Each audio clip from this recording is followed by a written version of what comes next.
వినోద్ కుమార్ గారు, నా audio clear గా ఉందా మీకు? వినోద్ కుమార్ గారు, మీరు చూశారు, అటు కాంగ్రెస్ వెర్షన్ కావచ్చు, బీజేపీ వెర్షన్ కావచ్చు, బీఆర్ఎస్ వెర్షన్ కావచ్చు, ఒకరి మీద ఒకరు దుమ్మెత్తి పోసుకుంటున్నటువంటి పరిస్థితి. కానీ కేసు మాత్రం, ఈ ఫోన్ ట్యాపింగ్ వ్యవహారం కేసు మాత్రం కేవలం ఒక డైలీ సీరియల్ను తలపిస్తుంది అనేటటువంటి విమర్శలు ఎక్కువగా వస్తున్నాయి. అలాగే ముఖ్యంగా ఎన్నికలు వచ్చిన సమయంలోనే కాంగ్రెస్ పార్టీ ఉపయోగించుకుంటుంది దీన్ని రాజకీయంగా అనేటటువంటి ఆరోపణలు కూడా వస్తున్నటువంటి పరిస్థితి. మీరు ఏ రకంగా చూస్తున్నారు? మీ అభిప్రాయం ఏంటి ఈ కేసు విషయంలో? ఫోన్ ట్యాపింగ్ లో మొదటి బాధితుని నేనే. 2015లో ఉప ఎన్నికల్లో ఎంపీగా పోటీ చేశా వరంగల్లో. వరంగల్ ఉప ఎన్నికల్లో ఫోన్ ట్యాపింగ్ నా జరుగుతుందని చెప్పి నేను ఆనాటి ఎలక్షన్ కమిషనర్ కి లెటర్ చేయడం జరిగింది. అలాగే మీడియా అంతటా కూడా మొత్తుకోవడం జరిగింది. ఆ మీడియాలో మొత్తం అన్ని పేపర్లలో, అన్ని టీవీ ఛానళ్లలో, ఇంక్లూడింగ్ V6 లో కూడా నా ఫోన్ ట్యాపింగ్ వ్యవహారం అంతా కూడా బయట నేను చెప్పడం జరిగింది. కానీ ఎలాంటి చర్య తీసుకోలేదు ఆనాటి ప్రభుత్వం. సో అంటే ఫోన్ ట్యాపింగ్ అనేది అది ఖచ్చితంగా జరుగుతున్నది అనేది వాస్తవం. ఎందుకంటే జరిగింది అంటే ఎవరి మీద చేయాలి ఫోన్ ట్యాపింగ్? ఫోన్ ట్యాపింగ్ చేయాల్సింది ఎవరి మీద? నేను ఒక ఇండిపెండెంట్ ఎంపీ అభ్యర్థిని, నేను కమ్యూనిస్టు పార్టీలు నాకు మద్దతు ఇచ్చాయి. సో అట్లాంటి పరిస్థితులలో నా మీద ఫోన్ ట్యాపింగ్ చేయడం ఏంటి? నేను ఎవరిని కలుస్తున్నా, ఎవరితో మాట్లాడుతున్నా, అంటే అంత భయం ఎందుకు కేసీఆర్ గారికి? నేను సామాజిక తెలంగాణ అన్నందుకే ఆయనకు భయం.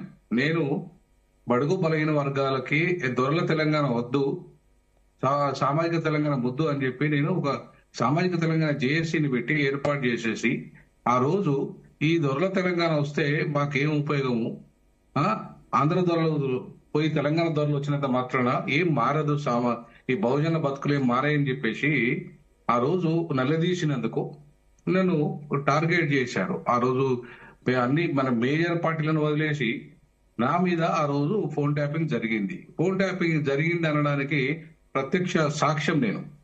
సో అదొకటి. సో దాని మీద ఏం చర్య జరగలేదు. నేను ఇప్పుడు కూడా అదే సేమ్ రిపీట్ అవుతున్నాయి. ఎవరి మీదనైనా ఫోన్ ట్యాపింగ్ చేయాల్సింది ఎవరి మీద? ఉగ్రవాదుల మీద. ఫోన్ ట్యాపింగ్ చేయాల్సింది ఎవరి మీద? నక్సలైట్ల మీద. ఎవరైతే అంటే ప్రజాస్వామ్యబద్ధంగా కాకుండా ఈ ప్రభుత్వాలను కూల్చాలనే ప్రయత్నము, వాళ్ళు తుపాకీ రాజ్యం ద్వారానో లేకపోతే అంతర్గత కుట్రలు చేసో లేదా అంతర్జాతీయ కుట్రలు చేసో చేస్తున్న సంస్థలు వ్యక్తుల మీద ఫోన్ ట్యాపింగ్ చేస్తే అర్థం ఉంది. దానికి ఇవాళ న్యాయ వ్యవస్థ అనుమతిస్తుంది, పోలీసు వ్యవస్థ అనుమతిస్తుంది. కానీ నాలాంటి వాళ్ళ మీద, అంబేద్కర్ వాదుల మీద, ప్రజాస్వామిక వాదుల మీద ఫోన్ ట్యాపింగ్ చేయడం అంటే అది ఎంత అప్రజాస్వామికము, ఎంత రాజ్యాంగ వ్యతిరేకము అది మనకు అర్థమవుతుంది. సో దీని చిన్న ఎగ్జాంపుల్ నా నుండి 2014లో ప్రభుత్వం వచ్చింది, మొదటి ఎన్నిక, అప్పుడే ఫోన్ ట్యాపింగ్ మొదలైంది నాలాంటి వాళ్ళ మీద. అంటే ఇక చూడండి, నాలాంటి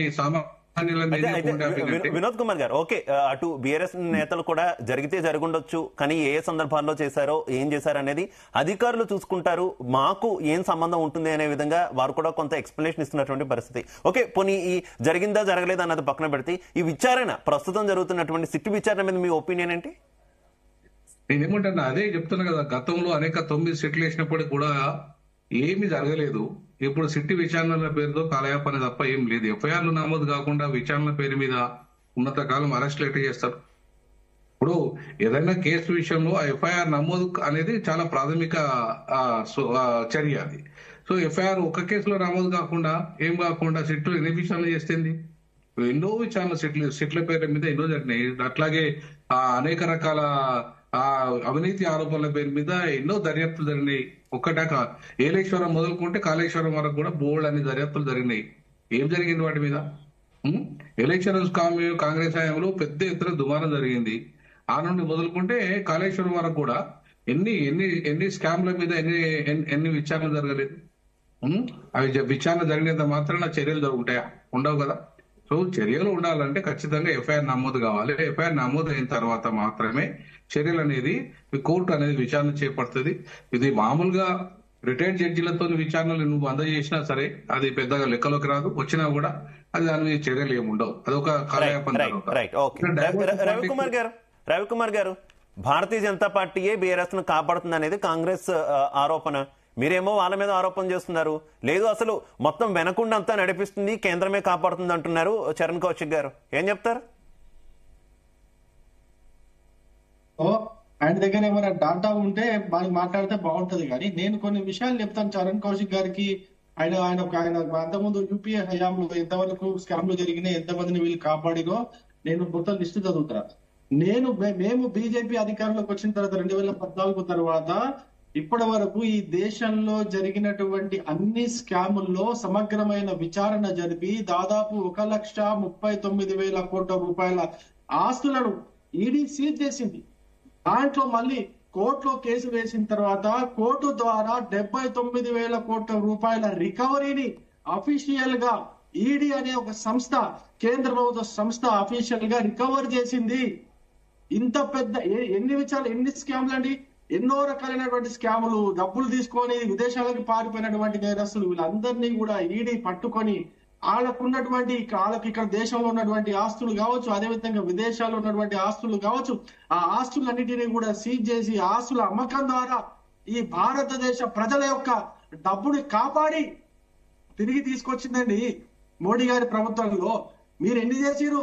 మీరు కానీ మీ హయాంలో మీరు కొంచెం వాళ్ళు కొంచెం పంచుకొని దోచుకొని కుమ్మకైపోయే వాళ్ళు, కాముగుండే వాళ్ళు. కానీ మీ ఇంత జరిగేదా ఎక్కడన్నా రికవరీ? కేసులో రికవరీ జరిగేదా? వినండి సార్, వినండి. ఈ దేశంలో జరిగినటువంటి కేసుల్లో 1600 కేసులు చేజ్ చేసి 1600 కేసుల ద్వారా దాదాపు 5,000 పైగా ఆస్తులను సీజ్ చేసి 1,39,000 కోట్ల రూపాయలు సీజ్. ఒక ఈడీ అనే సంస్థ మాత్రమే చేసినటువంటి రికవరీ ఇది. మీరు హయాంలో 2014 కంటే ముందు ఎన్ని స్కామ్లు జరిగినాయి, ఎన్ని రికవరీ చేసారు? 53 లక్షలు రికవరీ చేసారు. 2014 కంటే ముందు యూపీ హయాంలో జరిగినటువంటి స్కాముల్లో కాంగ్రెస్ ప్రభుత్వం రికవరీ చేసింది 53 లక్షల రూపాయలండి. మేం చేసింది 1,39,000 కోట్ల రూపాయల రికవరీ చేసినాం. ఇదా మీ చరిత్ర ఏంది, మా చరిత్ర ఏంది? మీరు మమ్మల్ని అంటారా? మాతో పోల్చుకుంటారా? మా నిబద్ధతను క్వశ్చన్ చేస్తారా? మీరు ఎక్కడున్నారు? మీరు ఎక్కడో భూమిలో పాతాళాలు ఉన్నారు, ఎక్కడో ఆకాశంలో ఉన్న మమ్మల్ని అందుకునే ప్రయత్నం చేయకండి. మీరు మా దరిదాపులు కూడా లేరు. నేను మళ్ళీ కూడా చెప్తున్నాను, బీఆర్ఎస్ భ్రష్టాచార రాష్ట్ర సమితి, ఐఎన్సి ఇండియన్ నేషనల్ కాంగ్రెస్ అంటే ఐ నీడ్ కమిషన్. పార్టీ పేర్లలోనే ఉన్నది అవినీతి, ఈ పార్టీ పేర్లలోనే ఉన్నది మొత్తం అంతా ఈ భ్రష్టాచార విధానం అంతా. ఈ రెండు పార్టీల విధానమే అవినీతి, తెలంగాణ రాష్ట్రంలో జరుగుతున్నటువంటి సమాచారం పైన